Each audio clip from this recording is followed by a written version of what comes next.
ఇది Moto H50 Pro 30,000 రూపాయల price point లో ట్రూ ఫ్లాగ్షిప్ ఫీచర్స్ తోటి మోటో ఈ ఫోన్ తీసుకొని వచ్చింది. ఇది ఫ్లాగ్షిప్ ఫోన్ కాదు, కానీ ఫ్లాగ్షిప్ ఫోన్స్ లో ఉండే ప్రతి ఒక్క ఫీచర్ కూడా దీనిలో ఉండేటట్టు మోటో అయితే చూసుకుంది. IP68 రేటింగ్ ఉంటుంది, వైర్లెస్ ఛార్జింగ్ సపోర్ట్ చేసింది, అండ్ కర్వ్డ్ డిస్ప్లే తోడు వస్తుంది, లెదర్ బ్యాక్ తోడు వస్తుంది. దీని బేస్ మోడల్ ప్రైస్ వచ్చేసరికి 32,000 రూపాయలు ఉంటుంది. హానెస్ట్ గా చెప్తాను, ఫోన్ అయితే మాత్రం బాగుంది. బట్ ఫోన్ బాగున్నప్పటికీ కూడా ఫోన్ లో కొన్ని ఇష్యూస్ అయితే ఉన్నాయి, కొన్ని డీల్ బ్రేకింగ్ ఇష్యూసే ఉన్నాయి. ఆ డీల్ బ్రేకింగ్ ఇష్యూస్ అన్నిటి గురించి ఈ వీడియోలో చెప్తాను. అసలు ఈ ఫోన్లో ఏం బాగున్నాయి, ఏం బాగాలేదనేది క్లియర్ కట్ క్లారిటీ అయితే ఈ వీడియోలో ఇస్తాను. ఫస్ట్ ఆఫ్ ఆల్ మనం రివ్యూని ఫోన్ బాక్స్ నుంచే స్టార్ట్ చేసుకోవాలి. ఫోన్ బాక్సే మీకు చూడడానికి ప్రీమియం ఉంటుంది, ప్లాస్టిక్ ఫ్రీ ప్యాకేజింగ్ అని చెప్పేసి, అండ్ ఫోన్ స్మెల్ చూస్తే మీకు మంచి ఫ్రాగ్రెన్స్ వస్తుంది. సో బాక్స్ తోటే మనకు ఒక మంచి ప్రీమియం ఎక్స్పీరియన్స్ ఉంటుంది. అండ్ బాక్స్ లో వీళ్ళు ప్రతి ఒక్క కంటెంట్ కూడా ప్రొవైడ్ చేస్తున్నారు. ఫోన్ కి బ్యాక్ కేస్ ప్రొవైడ్ చేస్తారు. ఈ కేస్ అయితే ఇది మీకు హార్డ్ ప్లాస్టిక్ కేస్, ఇదంతా ప్రొటెక్షన్ అయితే ఇవ్వదు, అండ్ సైడ్స్ కూడా ఫోన్ కి అంత ప్రొటెక్షన్ అయితే ఏమి ఇవ్వదు. ఇది తర్వాత మీరు మార్చుకోవాలి, but something is better than nothing అన్నట్టు బాక్స్ లో వీళ్ళు కేస్ ప్రొవైడ్ చేస్తారు. అండ్ స్క్రీన్ గార్డ్ కూడా ప్రొవైడ్ చేస్తారు. ఇదేమి టెంపర్డ్ గ్లాస్ కాదు, జస్ట్ ఒక పాలిథిన్ పేపర్ స్క్రీన్ గార్డ్ ఇదంతే. అండ్ ఛార్జర్ కేబుల్ బాక్స్ లోనే A to Z కంటెంట్స్ అయితే ప్రొవైడ్ చేస్తున్నారు. అండ్ ఇక డిజైన్ విషయానికి వెళ్ళిపోతే ఈ ఫోన్ లో నాకు one of the favourite aspect design అని చెప్పుకోవచ్చు. డిజైన్ ఇది మీకు ప్రీమియం ఉంటుంది. ఇది మీకు బ్యాక్ సైడ్ లెదర్ బ్యాక్ తోడు వస్తుంది. మొత్తం 3 కలర్స్ ఉంటాయి, lux lavender and black beauty. ఇవి రెండోసరికి లెదర్ బ్యాక్ తోడు వస్తాయి. ఇంకోటి ఉండేది పర్ల్ వైట్. ఆ పర్ల్ వైట్ వచ్చేసరికి లెదర్ మెటీరియల్ కాదు, ఎసిటేట్ బ్యాక్ మెటీరియల్ అయితే యూజ్ చేశారు. ఎసిటేట్ అంటే అది ఒక వుడ్ లైక్ మెటీరియల్ అనమాట. ఆ కలర్ మీకు వీటితో కంపేర్ చేస్తే ఇంకా మీకు ప్రీమియం ఉంటుంది, అండ్ ఇంకా లుకింగ్ వైస్ కూడా బాగుంటుంది. బట్ ఇవి కూడా తీసి పడేసే కలర్స్ అయితే ఏం కాదు. లక్స్ లావెండర్ కూడా చూడడానికి చాలా బాగుంది. ఇది సిలికాన్ లెదర్ బ్యాక్ తోడు వస్తుంది. ఈ లెదర్ బ్యాక్ బడ్జెట్ ఫోన్స్ తోటి కంపేర్ చేస్తే పడుకోవడానికి ప్రీమియం ఉంది. ఒక ప్రీమియం ఫోన్ పడుకున్న ఫీల్ అయితే మీకు కలుగుతుంది. అండ్ సైడ్ ఫ్రేమ్ కూడా ఇది మీకు మెటల్ ఫ్రేమ్ తోడు వస్తుంది. So flagship build quality provide చేశారని చెప్పాలి. అండ్ పట్టుకోవడానికి ఫోన్ అయితే బాగుంటుంది. ఇది మీకు రౌండ్ ఎడ్జెస్ తోడు వస్తుంది. జస్ట్ 189 గ్రామ్స్ వెయిట్ మాత్రమే ఉంటుంది, అండ్ చాలా థిన్ గా ఉంటుంది. సో చేతిలో పట్టుకోవడానికి ఇన్ హ్యాండ్ ఫీల్ బాగుంటుంది, అండ్ ప్రీమియం ఉంటుంది. అండ్ ఇక నెక్స్ట్ ఈ ఫోన్ లో మేజర్ గా మాట్లాడాల్సింది కెమెరాస్ గురించి. నార్మల్ గా మోటో ఫోన్స్ అన్ని కూడా కొద్దిగా యావరేజ్ కెమెరాస్ తోడు వస్తాయి. బట్ ఇప్పటి వరకు నేను చూసిన మోటో ఫోన్స్ లో ది బెస్ట్ కెమెరాస్ అయితే ఈ ఫోన్ లో ఉన్నాయని చెప్పాలి. బ్యాక్ సైడ్ 3 కెమెరాస్ ఉంటే 3 కూడా మీకు పనికొచ్చే కెమెరాసే. ప్రైమరీ కెమెరా 50 మెగాపిక్సెల్ కెమెరా ఉంటుంది, ఆప్టికల్ ఇమేజ్ స్టెబిలైజేషన్ తోడు వస్తుంది. దీని అపర్చర్ f1.4 ఉంటుంది, చాలా వైడ్ అపర్చర్ ఉంటుంది. అండ్ ఇది ఏ సెన్సర్ వీళ్ళు అఫీషియల్ గా చెప్పట్లేదు, సెన్సర్ చెప్పట్లేదు కాబట్టి సోనీ సెన్సర్ అయితే కాదు, సామ్సంగ్ ఆర్ ఆమ్నివిజన్ సెన్సర్ ఉంటుంది. And secondary camera 10 megapixel telephoto camera ఉంటుంది. దీని యూస్ చేసి మీరు 3x వరకు ఆప్టికల్ జూమ్ చేసి ఫోటోస్ తీసుకోవచ్చు, అండ్ 85mm ఫోకల్ లెంత్ లో పోర్ట్రేట్ షాట్స్ కూడా తీసుకోవచ్చు. థర్డ్ కెమెరా వచ్చరికి 13 megapixel ultra wide angle camera ఉంటుంది. ఇది అల్ట్రా వైడ్ యాంగిల్ కెమెరాని మీరు మ్యాక్రో షాట్స్ తీయడానికి కూడా యూస్ చేసుకోవచ్చు. ఫ్రంట్ కెమెరా వచ్చరికి 50 మెగాపిక్సెల్ కెమెరా తోడు వస్తుంది. అండ్ ఇక కెమెరా పర్ఫార్మెన్స్ అయితే డే లైట్ లో అన్ని కెమెరా పర్ఫార్మెన్స్ కూడా చాలా బాగుంది. కలర్స్ చాలా బాగున్నాయి, న్యాచురల్ వస్తున్నాయి, అలా అని మరీ ట్రూ టు లైఫ్ లేవు, వైబ్రెంట్ గా రిచ్ కలర్స్ ఉన్నాయి. డే లైట్ లో మాత్రం అన్ని కెమెరాస్ మీకు ఎక్సలెంట్ పర్ఫార్మెన్స్ చేస్తాయి. అండ్ కెమెరాస్ లో మీరు ఫోటో తీసిన తర్వాత ఇమేజ్ ప్రాసెసింగ్ లో ఆర్టిఫిషియల్ ఇంటెలిజెన్స్ పనితనం అయితే బాగుంది. మీరు ఫోటో తీసిన తర్వాత కాసేపు తిరుగుతుంది, ఆ తిరిగే గ్యాప్ లో ఎక్స్పోజర్ ని, HDR ని అంతా కూడా కరెక్ట్ గా అడ్జస్ట్ చేసుకుని మంచి రిచ్ కలర్స్, మంచి బ్రైటర్ కలర్స్ ప్రొడ్యూస్ చేస్తున్నాయి. ఫర్ ఎగ్జాంపుల్ మీరు అక్కడ స్కై చూడొచ్చు, చాలా బ్లూగా చాలా నేచురల్ గా కనిపిస్తుంది. అదంతా కూడా ఆర్టిఫిషియల్ ఇంటెలిజెన్స్ ఉండటం వల్ల అనమాట. అండ్ బ్యాక్ సైడ్ ప్రైమరీ కెమెరాని, ఫ్రంట్ కెమెరాని మీరు కంపేర్ చేసుకున్నప్పుడు కలర్ డిఫరెన్షియేషన్ కొద్దిగా మీరు నోటీస్ చేయొచ్చు. ఇది ఎందుకంటే బ్యాక్ సైడ్ ప్రైమరీ కెమెరాస్ అన్ని కూడా ప్రైమరీ కెమెరా కానివ్వండి, అల్ట్రా వైడ్ యాంగిల్ కెమెరా కానివ్వండి, టెలిఫోటో కెమెరా కానివ్వండి, కొద్దిగా వైబ్రెంట్ ఇమేజెస్, కొద్దిగా సాచురేటెడ్ ఇమేజెస్ క్యాప్చర్ చేస్తుంది ఫ్రంట్ కెమెరా తోటి కంపేర్ చేస్తే. బట్ ఇది అంత పెద్ద ఇష్యూ అయితే కాదు. మీరు ఈ ఫోన్ డిస్ప్లే లో కానీ కెమెరా శాంపిల్స్ చూసారంటే మీకు మరీ వైబ్రెంట్ గా కనిపిస్తాయి, ఎందుకంటే ఈ ఫోన్ డిస్ప్లే మీకు కొద్దిగా సాచురేటెడ్ ఉంటుంది. అదే మీరు వేరే ఫోన్ లో సేమ్ కెమెరా శాంపిల్స్ చూసారంటే అప్పుడు మీకు మంచి కలర్స్ కనిపిస్తాయి. సో దీంట్లో కూడా మీకు అంత ఓవర్ సాచురేటెడ్ కలర్స్ తగ్గాలంటే డిస్ప్లేలో కలర్ ఆప్షన్స్ లో బై డిఫాల్ట్ ఇది వివిడ్ కి సెట్ చేసి ఉంటుంది. దాన్ని మీరు నేచురల్ కి సెట్ చేసుకోండి. కెమెరా మీరు చూసేటప్పుడు వాడేటప్పుడు ట్రూ కలర్స్ మీకు కనిపిస్తాయి. And indoor lighting, artificial lighting కండిషన్కి వెళ్ళిపోతే ఇక్కడ కూడా అన్ని కెమెరాస్ అయితే మంచి పర్ఫార్మెన్స్ చేస్తున్నాయి. Especially back side primary camera, front camera చాలా మంచి పర్ఫార్మెన్స్ చేస్తుంది. ఇక్కడ కూడా జూమ్ చేసి చూసినప్పుడు మంచి డీటెయిల్స్ ఉంటాయి, ఫోటో మీకు చూడడానికి చాలా బాగా కనిపిస్తుంది.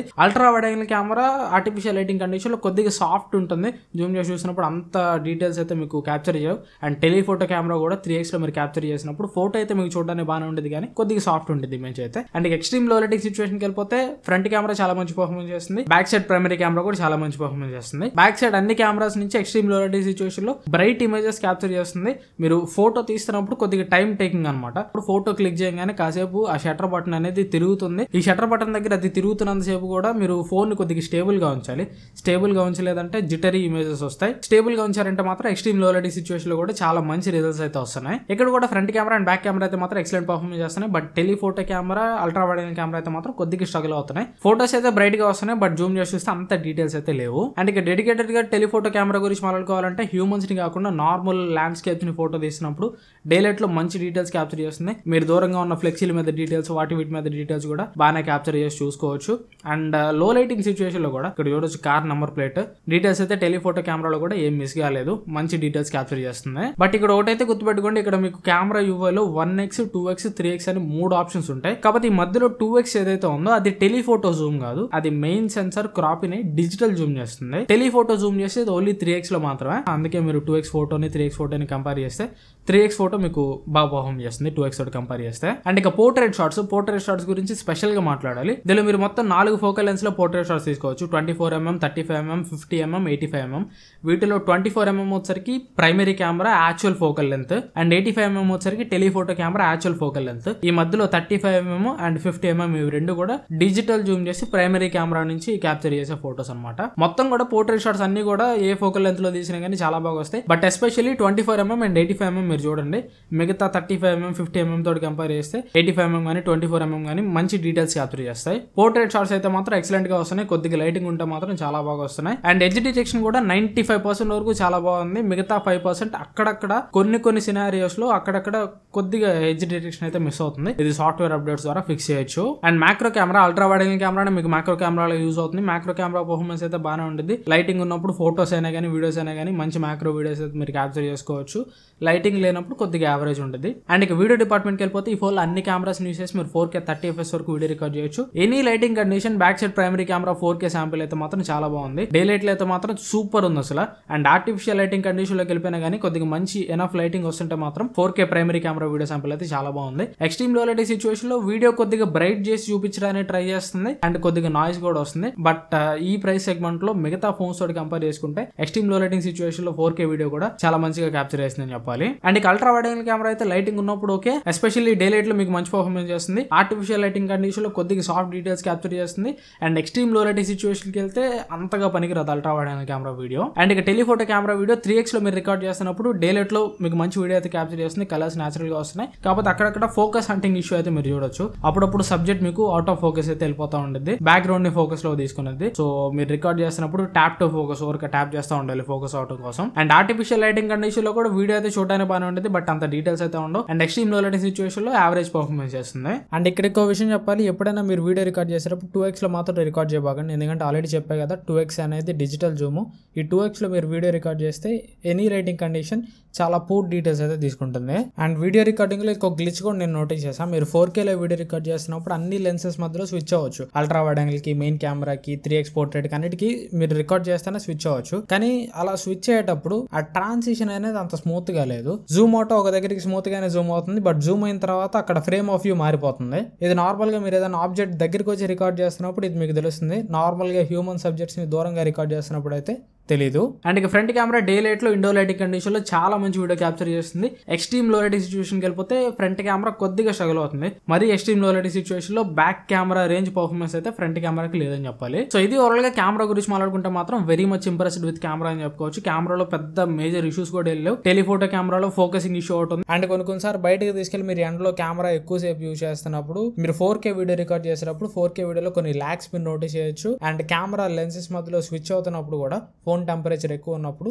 యూఐలో లాగ్స్ మీరు నోటీస్ చేయొచ్చు. సో ఆ ప్రైస్ కి కెమెరా పరంగా చూసుకుంటే మాత్రం చాలా మంచి ప్యాకేజ్ అని చెప్పుకోవచ్చు. అండ్ ఇప్పుడు చాలా మంది అడుగుతారు దీని కెమెరాస్ బెటరా లేదంటే Realme 12 Pro Plus కెమెరాస్ బెటరా అని. దీని cameras Realme 12 Pro Plus cameras కంటే బెటర్ ఉన్నాయి. అండ్ డిస్ప్లే గురించి మాట్లాడుకుంటే 6.7 ఇంచ్ డిస్ప్లే ఉంటుంది. POLED ప్యానల్ 1.5K రెజల్యూషన్ తోటి వస్తుంది. 144 Hz రిఫ్రెష్ రేట్ సపోర్ట్ చేస్తుంది. కర్వ్డ్ డిస్ప్లే అది. అండ్ డిస్ప్లే మీద ప్రొటెక్షన్ ఏం వాడమనేది వీళ్ళు ఏం చెప్పట్లేదు, జస్ట్ గ్లాస్ అంటున్నారు. బట్ గొరిల్లా గ్లాస్ అయితే కాదు, మేబీ పాండా గ్లాస్ గానీ డ్రాగన్ ట్రైల్ గ్లాస్ గానీ యూజ్ చేసి ఉండొచ్చు. అండ్ ఇది డిస్ప్లే మీకు కర్వ్డ్ డిస్ప్లే కాబట్టి కింద పడిపోతే ఈజీగా పగిలిపోవడానికి ఛాన్స్ అయితే ఉంటుంది. సో జాగ్రత్తగా వాడుకోండి. అండ్ ఇక డిస్ప్లే క్వాలిటీ గురించి మాట్లాడుకుంటే మాత్రం ఫస్ట్ ఆఫ్ ఆల్ డిస్ప్లే మీరు చూసినప్పుడు కర్వ్డ్ డిస్ప్లే కాబట్టి బెజల్స్ చాలా తక్కువ కనిపిస్తాయి. అండ్ చూసినప్పుడు మంచి ప్రీమియం ఎక్స్పీరియన్స్ అయితే ఉంటుంది. అండ్ క్వాలిటీ కూడా డిస్ప్లే మీకు చాలా షార్ప్ ఉంది. అండ్ డిస్ప్లేలో కలర్స్ అయితే మాత్రం మీకు చాలా నచ్చుతాయి. మీరు మల్టీమీడియా లవర్ అయితే మాత్రం ఇది ఒక బెస్ట్ డిస్ప్లే అని చెప్పుకోవచ్చు. అండ్ సన్లైట్ విజిబిలిటీ కూడా డిస్ప్లే చాలా బాగుంది. మీకు ఇండోర్ లో నార్మల్ గా 900 nits వరకు బ్రైట్నెస్ వస్తుంది. బయటకి తీసుకెళ్లి పీక్ సన్లైట్ లో మీరు డిస్ప్లే వాడుతున్నప్పుడు దగ్గరగా 2400 nits నిట్స్ వరకు పీక్ బ్రైట్నెస్ అయితే వస్తుంది. యాక్చువల్ గా వీళ్ళు అడ్వర్టైజ్ చేసింది వచ్చరికి 2000 నిట్స్ వరకే, బట్ అడ్వర్టైజ్ చేసిన దానికంటే కూడా పీక్ బ్రైట్నెస్ అయితే ఎక్కువ వస్తుందని చెప్పాలి. And wide one L1 support చేస్తుంది, అమెజాన్ ప్రైమ్ వీడియో హెచ్డి క్వాలిటీలో ప్లే చేస్తుంది, అండ్ HDR వీడియో కూడా సపోర్ట్ చేస్తుంది. యూట్యూబ్ లో HDR వీడియో అయితే బాగానే ప్లే అవుతుంది. కాకపోతే అప్పుడప్పుడు మీరు ఒక వీడియో ప్లే చేస్తున్నప్పుడు 1 minute బాగానే ప్లే అవుతుంది, ఒక 5 seconds అలా కొన్ని ఫ్రేమ్స్ ని డ్రాప్ చేసేసింది, మళ్ళీ బాగానే ప్లే అయ్యింది. సో ఇది సాఫ్ట్వేర్ ఇష్యూస్ ద్వారా ఫిక్స్ చేయొచ్చు, నో ప్రాబ్లం. అండ్ ఇక పర్ఫార్మెన్స్ గురించి మాట్లాడుకుంటే దీనిలో ప్రాసెసర్ వచ్చరికి స్నాప్డ్రాగన్ 7 Gen 3 ప్రాసెసర్ ఉంటుంది, LPDDR4X ర్యామ్ తోటి వస్తుంది, UFS 2.2 స్టోరేజ్ తోటి వస్తుంది. ఇక్కడ స్టోరేజ్ అనేది ఒక మైనస్ పాయింట్ అని చెప్పుకోవచ్చు, ఎందుకంటే ఈ ప్రైస్ లో వీళ్ళు చాలా ఫీచర్స్ ఇస్తున్నారు, ఆ ఫీచర్స్ అన్ని బాగానే ఉన్నాయి, కాబట్టి ఆ స్టోరేజ్ ఒకటి బాగాలేదు. ఆ 2.2 స్టోరేజ్ ఉండటం వల్ల ఏంటంటే యాప్ ఓపెనింగ్ టైం ఎక్కువ ఉంటుంది. మీరు గవక్కన ఏదైనా ర్యామ్ లో లేని యాప్ అలా ఓపెన్ చేశారనుకోండి, ఓపెన్ కావడానికి కొద్దిగా ఎక్కువ టైం పట్టింది. అదే స్లో స్టోరేజ్ ఉండే డిసడ్వాంటేజ్. ఈ స్టోరేజ్ వల్ల లాంగ్ టర్మ్ లో ఫోన్ లాగ్ అయిపోయిద్దా అని చాలా మంది అడుగుతున్నారు. స్టోరేజ్ స్లో ఉండటం వల్ల మీరు ఏదైనా యాప్స్ ఓపెన్ చేసినప్పుడు యాప్స్ ఓపెన్ కావడానికి కొద్దిగా ఎక్కువ టైం తీసుకునేది, కానీ అన్వాంటెడ్ లాగ్స్ ఫ్రేమ్ డ్రాప్స్ అయితే స్టోరేజ్ వల్ల ఏమీ రావు. అదంతా కూడా డిపెండ్స్ ఆన్ ప్రాసెసర్ అనమాట. దీనిలో ప్రాసెసర్ అయితే మాత్రం చాలా బాగుంది. నేను Antutu రన్ చేశాను, Antutu రన్ చేసినప్పుడు 8 lakhs పైన స్కోర్ అయితే వచ్చింది. అండ్ 3D Mark రన్ చేశాను, 3D Mark లో స్టెబిలిటీ వచ్చేసరికి 88% ఉంది. అండ్ CPU థ్రోటిల్ టెస్ట్ కూడా రన్ చేశాను, పీక్ పర్ఫార్మెన్స్ లో CPU 84% వరకు థ్రోటిల్ అయింది. సో థ్రోట్లింగ్ వైజ్ గా చూసుకుంటే కొద్దిగా 84% అనేది కొద్దిగా మీకు ఎక్కువలాగా కనిపించవచ్చు, బట్ మేబీ నేను అనుకునేది ఏంటంటే ఈ యాప్స్ దీనికి కరెక్ట్గా ఆప్టిమైజ్ కాలేదేమో. ఎందుకంటే నేను యూజ్ చేస్తున్నప్పుడు పర్ఫార్మెన్స్ వైజ్గా నాకు ఎట్లాంటి ప్రాబ్లం లేదు, డే టు డే ఒక్క ల్యాగ్ కూడా నేను నోటీస్ చేయలేదు. అండ్ గేమ్స్ పరంగా చూసుకున్నా కానీ BGM అనేది మీకు స్మూత్ అండ్ ఎక్స్ట్రీమ్ గ్రాఫిక్స్ లో హ్యాండిల్ చేస్తుంది, అండ్ HDR ఎక్స్ట్రీమ్ గ్రాఫిక్స్ లో కూడా హ్యాండిల్ చేస్తుంది. నేను HDR ఎక్స్ట్రీమ్ గ్రాఫిక్స్ లో గేమ్ ఆడాను, నాకు చాలా మంచి ఎక్స్పీరియన్స్ అయితే ఉంది. అండ్ ఇందులో మీకు డెడికేటెడ్ గా గేమ్ మోడ్ కూడా ఉంటుంది. ఈ గేమ్ మోడ్ ని యూస్ చేసి మీరు గేమ్స్ ఆడుతున్నప్పుడు మెసేజెస్ ని, కాల్స్ ని బ్లాక్ చేసుకోవచ్చు. అండ్ గేమ్ మోడ్ ఆల్ లో ఉన్నప్పుడు CPU బూస్ట్ పర్ఫార్మెన్స్ లో రన్ అవుతుంది, మీకు మంచి పర్ఫార్మెన్స్ అయితే ఇస్తుంది. బట్ ఒకటైతే మైండ్ లో పెట్టుకొని మీరు గేమ్ ఆడేటప్పుడు ఇది కర్వ్డ్ డిస్ప్లే కాబట్టి గేమ్స్ మీరు ఎస్పెషల్లీ BGM లాంటి గేమ్ ఆడుతున్నప్పుడు యాక్సిడెంటల్ టచ్ ఇష్యూస్ అయితే చాలా ఉంటాయి. నేను ఆ ఇష్యూస్ అయితే ఫేస్ చేశాను. ఆ ఇష్యూస్ కొద్దిగా మీకు పోవాలంటే కేస్ వేసి గేమ్ ఆడుకోవడానికి ట్రై చేయండి. బట్ మీరు మరీ ప్రో లెవెల్ గేమర్స్ స్క్రిమ్స్ ఆడతానంటే ఇది కర్వ్డ్ డిస్ప్లే తీసుకోకపోవడమే మంచిది. ఫ్లాట్ డిస్ప్లే ఫోన్ కి మీరు వెళ్ళండి. అండ్ ఇక టెంపరేచర్ గురించి చాలా మంది అడుగుతున్నారు. నార్మల్ గా నేను పర్ఫార్మెన్స్ టెస్ట్లు రన్ చేస్తున్నప్పుడు కానీ, గేమింగ్ టెస్ట్లు నేను రన్ చేస్తున్నప్పుడు కానీ పీక్ పర్ఫార్మెన్స్ నాకు రీచ్ అయింది వచ్చేసరికి జస్ట్ 38, 39 అంతే. సో నార్మల్ గా ఫోన్ యూస్ చేస్తున్నప్పుడు హీటింగ్ అయితే కంట్రోల్లోనే ఉంది. బట్ ఎండలోకి తీసుకెళ్లి మీరు లైక్ 4K వీడియో రికార్డ్ చేస్తున్న ఎండలో మీరు ఎక్కువ ఫోన్ వాడుతుంటే బయట ambient టెంపరేచర్ ఎంత ఉందో అంతకి ఒక 2 degrees అయితే దీనికి ఎక్కువ రీచ్ అవుతుంది. అంటే బయట 42 ఉంది అనుకోండి, ఈ ఫోన్ టెంపరేచర్ వచ్చేసరికి 43.5 అలా ఉంటుంది. టెంపరేచర్ అయితే కంట్రోల్లో ఉంది, బయట ఎండ వేడి ఎక్కువ ఉంటుంది కాబట్టి ఫోన్ కూడా ఎండలో వాడుతున్నప్పుడు కొద్దిగా ఎక్కువ హీట్ అవుతుంది. దాని విషయం మీరు భయపడాల్సిన అవసరం లేదు. అండ్ ఫోన్ పట్టుకున్నప్పుడు మీకు చాలా వేడిగా అనిపించింది, ఎందుకంటే ఇదంతా కూడా మీకు మెటల్ ఫ్రేమ్ తోటి వస్తుంది కాబట్టి, మెటల్ హీట్ కి ఒక గుడ్ కండక్టర్ కాబట్టి పట్టుకున్నప్పుడు మీకు మరీ వేడిగా అనిపించింది. బట్ కంగారు పడాల్సిన అవసరం అయితే లేదు, ఫోన్ టెంపరేచర్ అయితే కంట్రోల్లోనే ఉంది. And next battery 4500 mAh battery తోటి వస్తుంది. 125 watt ఫాస్ట్ ఛార్జింగ్ సపోర్ట్ చేస్తుంది. నేను టాప్ అండ్ మోడల్ కొన్నా కాబట్టి నాకు 125 watt ఫాస్ట్ ఛార్జర్ అయితే బాక్స్ లో ప్రొవైడ్ చేశారు. ఈ 125 watt ఛార్జర్ తోటి ఛార్జింగ్ పెడితే 7% ఉన్నప్పుడు నేను ఛార్జింగ్ పెడితే 100% కావడానికి 22 minutes వరకు టైం పట్టింది. విత్ ఇన్ 10 minutes దగ్గరగా 50% వరకు ఫోన్ ఛార్జ్ అవుతుంది. ఛార్జింగ్ అయితే మాత్రం ఎక్సలెంట్ అని చెప్పుకోవచ్చు. అండ్ ఛార్జ్ అవుతున్నప్పుడు టెంపరేచర్ అయితే కొద్దిగా ఎక్కువే రిజిస్టర్ అవుతుంది. నార్మల్ రూమ్ టెంపరేచర్ 30 degrees ఉన్నప్పుడు నేను ఫోన్ కి ఛార్జింగ్ పెట్టి చూసాను, ఫోన్ టెంపరేచర్ వచ్చేసరికి 42, 43 వరకు రీచ్ అయింది నైట్ టైమ్స్. అండ్ పగలు కూడా నేను ఒకసారి ఛార్జింగ్ టెస్ట్ చేశాను. పగలు ఛార్జింగ్ టెస్ట్ చేసినప్పుడు వచ్చేసరికి నాకు మరీ అంత స్పీడ్ గా ఛార్జింగ్ అయితే కాలేదు. పగలు దాదాపు 25 minutes వరకు టైం పట్టింది పగలు ఛార్జ్ కావడానికి. ఎందుకంటే పగలు బయట ambient టెంపరేచర్స్ కూడా ఎక్కువ ఉంటాయి, అండ్ ఫోన్ టెంపరేచర్ కూడా ఛార్జ్ చేసేటప్పుడు ఎక్కువ ఉండేది కాబట్టి సో మీ చుట్టుపక్కల ఉండే టెంపరేచర్ కూడా ఛార్జింగ్ స్పీడ్ ని వేరీ చేస్తుందని చెప్పాలి. అండ్ ఇంకోటి, మీరు 125 watt ఛార్జింగ్ స్పీడ్ లో ఫోన్ కి ఛార్జింగ్ పెట్టాలంటే బ్యాటరీ సెట్టింగ్స్ లో క్విక్ ఛార్జింగ్ అనే ఆప్షన్ ఉంటుంది, దాన్ని ఎనేబుల్ చేసుకుంటేనే 125 watt స్పీడ్ లో ఛార్జింగ్ అయితే అవుతుంది. అండ్ దీనిలోనే base model 68 watt charger provide చేస్తారు. 68 watt ఛార్జర్ తో ఛార్జింగ్ పెడితే దాదాపు 30-35 minutes వరకు టైం తీసుకునేది. అండ్ ఇక బ్యాటరీ బ్యాకప్ గురించి మాట్లాడుకుంటే బ్యాటరీ బ్యాకప్ దీనికి ఒక మైనస్ పాయింట్ అని చెప్పాలి. ఈ ఫోన్ ని బాగా హెవీగా యూజ్ చేశాను. బాగా హెవీగా యూజ్ చేసినప్పుడు స్క్రీన్ ఆన్ టైమ్ 4.5 hours వచ్చింది. 4.5 hours బాగా హెవీగా యూజ్ చేసినప్పుడు స్క్రీన్ ఆన్ టైం అంటే తక్కువే, బట్ ఒక మీడియం యూజర్ కి ఒక 1 hour ఎక్స్ట్రా రావచ్చు, మేబీ 5.5 hours వరకు రావచ్చాము. సో మీరు మీడియం యూజర్ అయినా కానీ ఈవినింగ్ కి మీరు ఈ ఫోన్ కి ఛార్జింగ్ పెట్టుకోవాల్సి వస్తుంది. మీరు హెవీ యూజర్ అయితే రోజుకి 2 సార్లు ఛార్జింగ్ పెట్టుకోవాల్సి వస్తుంది. బట్ ఒక అడ్వాంటేజ్ ఏంటంటే ఫాస్ట్ ఛార్జింగ్. ఇది 125 watt ఛార్జింగ్ తోటి వస్తుంది కాబట్టి ఒక 10 నిమిషాలు ఛార్జ్ పెడితే చాలు 50% ఛార్జ్ అయిపోయింది. సో ఇక్కడ మీరు డిసైడ్ అవ్వాలి. ఫోన్ లో ప్రతి ఆస్పెక్ట్ కూడా బాగానే ఉండేది, బట్ బ్యాటరీ లైఫ్ అనేది కొద్దిగా తక్కువ ఉంది. బ్యాటరీ లైఫ్ కొద్దిగా తక్కువ ఉన్నా పర్లేదు, నేను పవర్ బ్యాంక్ క్యారీ చేస్తాను లేదంటే ఛార్జర్ క్యారీ చేస్తాను, ఫ్రీక్వెంట్ గా ఛార్జ్ చేసుకుంటానంటే మీరు ఈ ఫోన్ తీసుకోవచ్చు. అండ్ ఈ phone 50 watt wireless charging support చేస్తుంది. వైర్లెస్ ఛార్జింగ్ చెక్ చేయడానికి నా దగ్గర వైర్లెస్ ఛార్జర్ లేదు.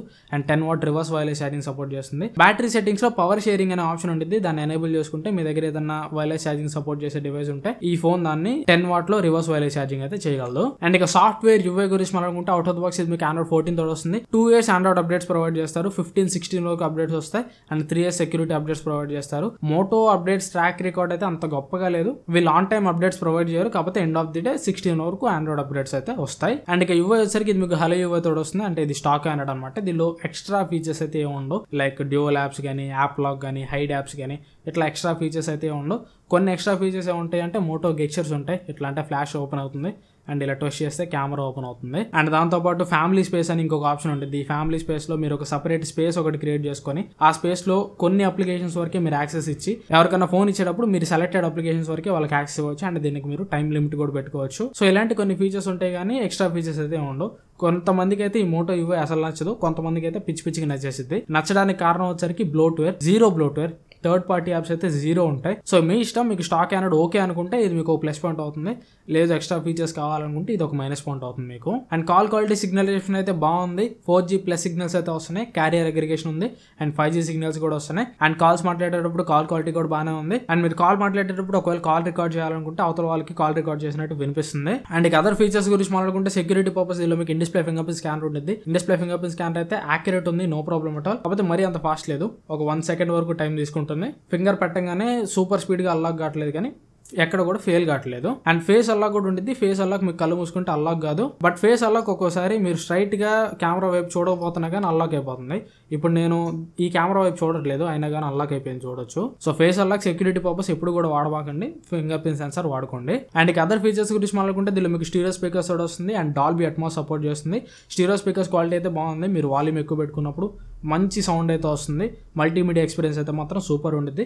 కాకపోతే ఇంతకుముందు అన్బాక్సింగ్ వీడియోలో చెప్పాయి కదా, స్టీరియో స్పీకర్స్ లో ఆ సపరేషన్ అయితే ఇంతకుముందు మోటో ఫోన్స్ లో నేను చూసినట్టు లేదు. దీంట్లో కొద్దిగా కింద స్పీకర్ నుంచి ఎక్కువ సౌండ్ వచ్చేస్తుంది, ఇయర్ పీస్ నుంచి కొద్దిగా తక్కువ సౌండ్ వస్తుంది. సో కాబట్టి ఆ సపరేషన్ అయితే సరిగ్గా లేదు. బట్ ఇది మీకు రియల్ టైమ్ లో అంత మ్యాటర్ చేయదు. స్పీకర్స్ అయితే బాగానే ఉన్నాయని చెప్పుకోవాలి. అండ్ ఒకవేళ మీకు NFC కావాలంటే NFC సపోర్ట్ చేస్తుంది. 3.5mm హెడ్ ఫోన్ జాక్ అయితే ఉండదు. అండ్ మెమరీ కార్డు కూడా పెట్టుకోలేరు. అండ్ చాలా మంది ఈ మధ్యకాలంలో ప్రాక్సిమిటీ సెన్సార్ ఉందా అని అడుగుతున్నారు. ప్రాక్సిమిటీ సెన్సార్ కూడా యాక్చువల్ సెన్సార్ ఉంది, హ్యాండ్ గెక్షన్ బేస్ చేసుకుని అయితే కాదు. సో ఇవి ఓవరాల్ గా department wise plus and minus points అయితే. అండ్ ఇక ఫైనల్ వర్డింగ్ చెప్పంటే మాత్రం బ్యాటరీ ఒకటే దీనిలో కొద్దిగా కాంప్రమైజ్ అండ్ డీల్ బ్రేకర్ లాగా కనిపించింది. ఆ బ్యాటరీ లైఫ్ ఇష్యూ ఒకటి తప్పించి మిగతా ఎవ్రీ డిపార్ట్మెంట్ కూడా ఇది ఆ ప్రైస్ లో ఒక మంచి ఆల్రౌండర్ ఫోన్ అని చెప్పుకోవచ్చు. అండ్ ఎవరికైతే బడ్జెట్ లో ఒక ఫ్లాగ్షిప్ ఎక్స్పీరియన్స్ కావాలి, ఒక ప్రీమియం ఫోన్ వాడిన ఫీల్ కావాలనుకుంటారో వాళ్ళకి ఖచ్చితంగా ఇది ఒక మంచి చాయిస్ అవుతుంది. అండ్ ఇక ఈ ఫోన్ ఒకవేళ మీరు కొనుక్కోవాలంటే దీనిలో ప్రైస్ ని కూడా మైండ్ లో పెట్టుకోండి. టాప్ అండ్ మోడల్ ఇది మీకు 36,000 రూపాయల దాకా వస్తుంది.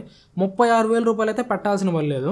అదే మీకు బేస్ మోడల్ వచ్చేసరికి 32,000 రూపాయలు, కార్డ్ ఆఫర్స్ అన్ని కలుపుకొని 30,000 రూపాయలకి మీకు బేస్ మోడల్ రావచ్చు. సో 30,000 రూపాయల సెగ్మెంట్ లో బేస్ మోడల్ ని మీరు కన్సిడర్ చేయొచ్చు. కానీ 36,000 రూపాయలు కానీ 34,000 రూపాయలు కానీ పెట్టి టాప్ అండ్ మోడల్ తీసుకోవడం అయితే అంత వర్త్ కాదని నా ఒపీనియన్. ప్రైమర్లీ ఫీచర్స్ అన్ని బాగున్నప్పుడు కూడా 36,000 రూపాయలకి వర్త్ ప్రాసెసర్ అయితే దీనిలో లేదు. 7th Gen 3 ప్రాసెసర్ 30,000 రూపాయలు లోపే రావాలి. ఇంకా చెప్పాలంటే 25,000 రూపాయల లోపే. బట్ దీనిలో కొద్దిగా ఎక్స్ట్రా ఫీచర్స్ ఉన్నాయి కాబట్టి 30,000 రూపాయల ప్రైస్ సెగ్మెంట్ లో ఒకవేళ మీకు ఈ ఫోన్ గానీ వస్తే ఖచ్చితంగా కన్సిడర్ చేయొచ్చు. ఈవెన్ 30,000 రూపీస్ లో ఆ ప్రైస్ లో మిగతా అదర్ ఫోన్స్ తోటి కంపేర్ చేసినా కానీ ఇదే బెటర్ పిక్ అనమాట. రియల్మీ 12 Pro Plus తోటి కంపేర్ చేసిన, రెడ్మీ Note 13 Pro Plus తో కంపేర్ చేసిన, ఈ ఫోన్ అయితే మాత్రం వాటితోటి కంపేర్ చేస్తే ఈచ్ అండ్ ఎవ్రీ డిపార్ట్మెంట్ లో కూడా బెటర్ ఉంటుంది. కాకపోతే ఒకటే మైండ్ లో పెట్టుకోండి, బ్యాటరీ లైఫ్ కొద్దిగా తక్కువ వచ్చింది. మీరు మీడియం గా మొబైల్ యూస్ చేస్తానంటే మాత్రమే తీసుకోండి. మరీ హెవీగా యూస్ చేస్తారంటే రోజుకి 2 సార్లు ఈ ఫోన్ కి మీరు ఛార్జింగ్ పెట్టుకోవాల్సి వస్తుంది. ఇది ఓవరాల్ గా నా రివ్యూ అయితే. ఈ వీడియో మీకు కొంత యూస్ఫుల్ అనుకుంటున్నాను. ఈ వీడియో మీ నచ్చితే మాత్రం ఖచ్చితంగా లైక్ చేయండి. అండ్ వీలైతే మీ ఫ్రెండ్స్ అండ్ ఫ్యామిలీతో కూడా వీడియోని షేర్ చేయండి.